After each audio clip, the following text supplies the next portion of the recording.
Hi guys, അസ്സലാമു അലൈക്കും. Welcome back to my channel. അപ്പോൾ ഞാനിന്ന് വന്നിട്ടുള്ളത് കൂന്തൽ റോസ്റ്റ് അഥവാ കണവ റോസ്റ്റിൻ്റെ റെസിപ്പിയുമായിട്ടാണ്. റോസ്റ്റ് നല്ല ടേസ്റ്റി ആയിട്ട് കിട്ടാൻ വേണ്ടിയിട്ട് നമ്മളത് വേവിക്കുമ്പോൾ അതിൻ്റെ വേവ് ശ്രദ്ധിച്ചാൽ തന്നെ നമുക്ക് നല്ല ടേസ്റ്റി ആയിട്ടുള്ള കൂന്തൽ റോസ്റ്റ് റെഡിയാക്കിയെടുക്കാം.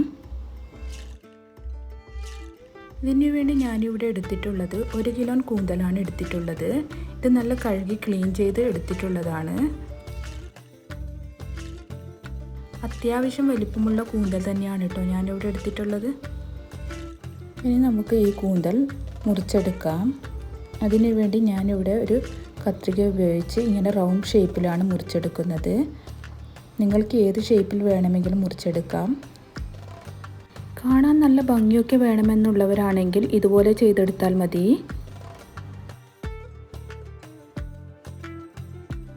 അപ്പോഴിതെല്ലാം ഞാൻ മുറിച്ചെടുത്തിട്ടുണ്ട്. ഇനി ഈ കൂന്തൽ വേവിച്ചെടുക്കേണ്ടതുണ്ട്. കൂന്തലിന് അത്യാവശ്യം നല്ല വേവുള്ളത് കൊണ്ട് തന്നെ ഞാനിവിടെ കുക്കറിലിട്ട് കൊണ്ടാണ് വേവിച്ചെടുക്കുന്നത്. ഇനിയിപ്പോൾ മുറിച്ച് വെച്ചിട്ടുള്ള കൂന്തൽ നമുക്ക് കുക്കറിലേക്ക് ഇട്ട് കൊടുക്കാം. ഇനി ഇതിലേക്ക് 1/4 സ്പൂൺ മഞ്ഞൾപ്പൊടിയും 1/2 സ്പൂൺ ഉപ്പും ഇട്ട് കൊടുക്കുന്നുണ്ട്.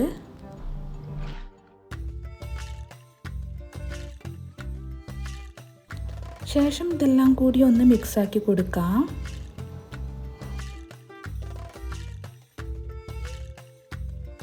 ഇനിയിപ്പോൾ ഞാനിതിലേക്ക് 1/2 കപ്പ് വെള്ളമാണ് ഒഴിച്ചു കൊടുക്കുന്നത്. വെള്ളം ഒഴിച്ചു കൊടുത്തതിന് ശേഷം നമുക്കിതൊന്ന് വേവിച്ചെടുക്കാം. ഞാനിവിടെ 3 വിസിലാണ് അടിച്ചെടുക്കുന്നത് കേട്ടോ. 3 വിസിൽ അടിച്ചെടുത്തതിന് ശേഷം ഫ്ലെയിം ഓഫ് ചെയ്യാം. 3 വിസിലടിച്ചതിന് ശേഷം ഇതിൻ്റെ പ്രഷറൊക്കെ പോയതിന് ശേഷം ഇതൊന്ന് തുറന്ന് നോക്കാം. ഇതുപോലെ തന്നെ കൈകൊണ്ടൊന്ന് പ്രസ് ചെയ്ത് നോക്കിയാൽ തന്നെ നമുക്ക് മനസ്സിലാവുന്നതാണ് കൂന്തൽ കറക്റ്റ് പാകത്തിന് തന്നെ വെന്ത് വന്നിട്ടുണ്ടെന്ന്. ഇനി നമുക്ക് ഇതിന് വേണ്ടിയുള്ള മസാല റെഡിയാക്കിയെടുക്കാം. അതിനായി ഞാനിവിടെ ഒരു പാനിലേക്ക് കുറച്ച് ഓയിൽ ഒഴിച്ച് കൊടുക്കുന്നുണ്ട്. ശേഷം ഇതിലേക്ക് 1 സ്പൂൺ ഇഞ്ചി വെളുത്തുള്ളി പേസ്റ്റാണ് കേട്ടോ ഇട്ട് കൊടുക്കുന്നത്. ഇനി ഈ ഇഞ്ചി വെളുത്തുള്ളി പേസ്റ്റ് ഈ ഓയിൽ കിടന്ന് നന്നായി ഫ്രൈ ആയി വരുന്നത് വരെ തന്നെ വഴറ്റിയെടുക്കണം. എന്നാലേ നമ്മൾ ഉദ്ദേശിച്ച ടേസ്റ്റ് നമുക്ക് ഈ മസാലയ്ക്ക് കിട്ടുകയുള്ളൂ. നമ്മളെപ്പോഴും മസാല ഉണ്ടാക്കുമ്പോൾ ഇഞ്ചി വെളുത്തുള്ളിയും നന്നായി വഴറ്റിയെടുത്താലേ നമ്മുടെ മസാലയ്ക്ക് നല്ല ടേസ്റ്റ് ഉണ്ടാവുള്ളൂ. അപ്പം നല്ല ടേസ്റ്റിന് വേണ്ടിയിട്ടാണ് കേട്ടോ ഇങ്ങനെ നല്ല ഫ്രൈ രൂപത്തിൽ തന്നെ ഇഞ്ചിയും വെളുത്തുള്ളിയും ആക്കിയെടുക്കണം. ഇല്ലെങ്കിൽ ഇതിൻ്റെ ഒരു പച്ച ചുവ തന്നെ ഇതിനുണ്ടാവും. ഇനി ഞാനിതിലേക്ക് ചെറിയ ജീരകവും വലിയ ജീരകവും ഉലുവയുമാണ് ഇട്ട് കൊടുത്തിട്ടുള്ളത്. ഇനി എല്ലാം കൂടി ഒന്ന് ഇളക്കി കൊടുത്ത ശേഷം ഇതിലേക്ക് സവാളയാണ് ഇട്ട് കൊടുക്കുന്നത്. ഞാനിവിടെ 2 വലിയ സവാളയാണ് കേട്ടോ എടുത്തിട്ടുള്ളത്. ഇനി നമുക്ക് ഈ സവാള നല്ലതുപോലെ തന്നെ വഴറ്റിയെടുക്കാം. ഈ ടൈം ഞാൻ ഇതിലേക്ക് ആവശ്യത്തിനുള്ള ഉപ്പിട്ട് കൊടുക്കുന്നുണ്ട്. കൂന്തൽ വേവിക്കുമ്പോൾ ഉപ്പിട്ട് കൊടുത്തത് കൊണ്ട് തന്നെ കുറച്ചിട്ട് കൊടുത്താൽ മതി കേട്ടോ. പോരെങ്കിൽ നമുക്ക് പിന്നീട് നോക്കിയിട്ട് ഇട്ട് കൊടുക്കാം. ഇനി ഇതിലേക്ക് 2 പച്ചമുളക് കൂടി ഇട്ട് കൊടുക്കുന്നുണ്ട്.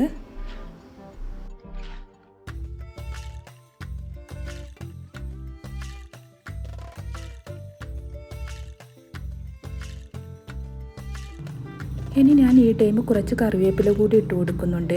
കറിവേപ്പില കുറച്ച് അധികം തന്നെ ഇട്ട് കൊടുത്താൽ നമ്മൾ കൂന്തൽ ഉണ്ടാക്കുമ്പോഴുണ്ടാകുന്ന ഒരു സ്മെല്ലുണ്ടല്ലോ, ആ സ്മെല്ലില്ലാതിരിക്കാൻ വേണ്ടിയിട്ടാണ് കേട്ടോ ഈ ടൈം കറിവേപ്പില ഇട്ട് കൊടുക്കുന്നത്. ഇനി നമുക്കിതെല്ലാം കൂടി ഒന്ന് മിക്സാക്കിയതിന് ശേഷം നമ്മൾ വേവിച്ച് വെച്ചിട്ടുള്ള കൂന്തൽ ഇട്ട് കൊടുക്കാം. കൂന്തൽ മാത്രമായി ഇട്ട് കൊടുത്താൽ മതി. ആ വേവിച്ചതിൻ്റെ ആ വെള്ളം ഉണ്ടല്ലോ അതങ്ങോട്ട് മാറ്റി വെച്ച് നമുക്കത് പിന്നീട് ആവശ്യമുണ്ട്. അപ്പോഴിതാ കൂന്തലെല്ലാം ഇട്ട് കൊടുത്തിട്ടുണ്ട്. ഇനി നമുക്കെല്ലാം കൂടി ഒന്ന് മിക്സാക്കി എടുക്കാം.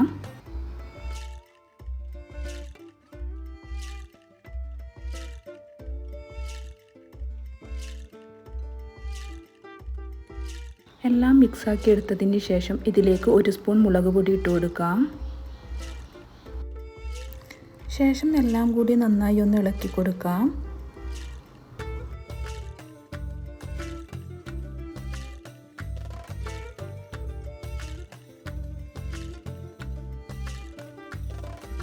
ഇനി നമുക്ക് ഇതിലേക്ക് ഇട്ട് കൊടുക്കേണ്ടത് തക്കാളിയാണ്.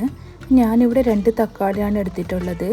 ഇനി ഇതും കൂടി ഇട്ട് കൊടുത്ത് നമുക്കൊന്ന് നന്നായി ഒന്ന് ഇളക്കി കൊടുക്കാം.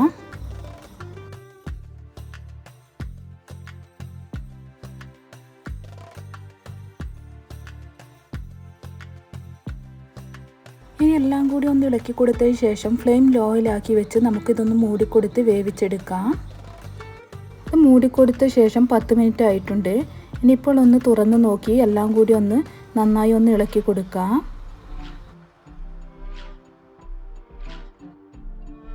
ഇളക്കി കൊടുത്തതിന് ശേഷം വീണ്ടും ഒന്ന് മൂടിക്കൊടുത്ത് തന്നെ വേവിച്ചെടുക്കാം.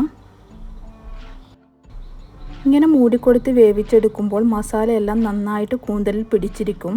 അതിനു വേണ്ടിയാണ് ഇങ്ങനെ ലോ ഫ്ലെയിമിലാക്കി മൂടിക്കൊടുത്ത് വേവിച്ചെടുക്കുന്നത്.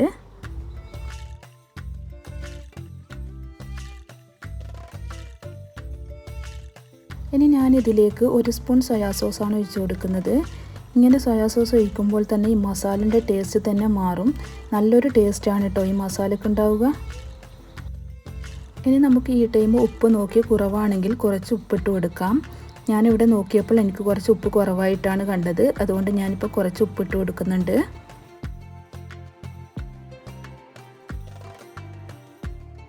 ഇനിയിപ്പോൾ ഞാൻ ഇതിലേക്ക് കുറച്ച് ഗരം മസാലയും കൂടി ഇട്ട് കൊടുക്കുന്നുണ്ട്.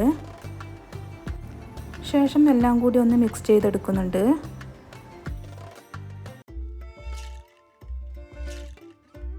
ഇനിയിപ്പോൾ ഞാൻ ഇതിലേക്ക് നേരത്തെ കൂന്തൽ വേവിച്ചെടുത്ത വെള്ളമുണ്ടല്ലോ, അതിൽ നിന്ന് ഒരു 3 സ്പൂൺ വെള്ളം കൂടി ഒഴിച്ചു കൊടുക്കുന്നുണ്ട്. ഇങ്ങനെ കൂന്തൽ വേവിച്ചെടുത്ത വെള്ളം ഒഴിച്ചു കൊടുക്കുമ്പോൾ നമുക്ക് മസാലയ്ക്ക് നല്ലൊരു ടേസ്റ്റാണ് കേട്ടോ കിട്ടുന്നത്.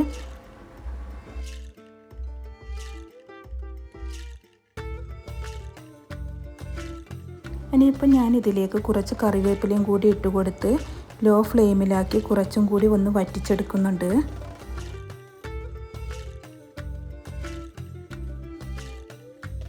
ഇങ്ങനെ ഇതിലുള്ള വെള്ളമൊക്കെ വറ്റിച്ചെടുത്ത് അതിലെ എണ്ണ തെളിഞ്ഞ് വരുമ്പോൾ നമുക്ക് ഫ്ലെയിം ഓഫ് ചെയ്യാം.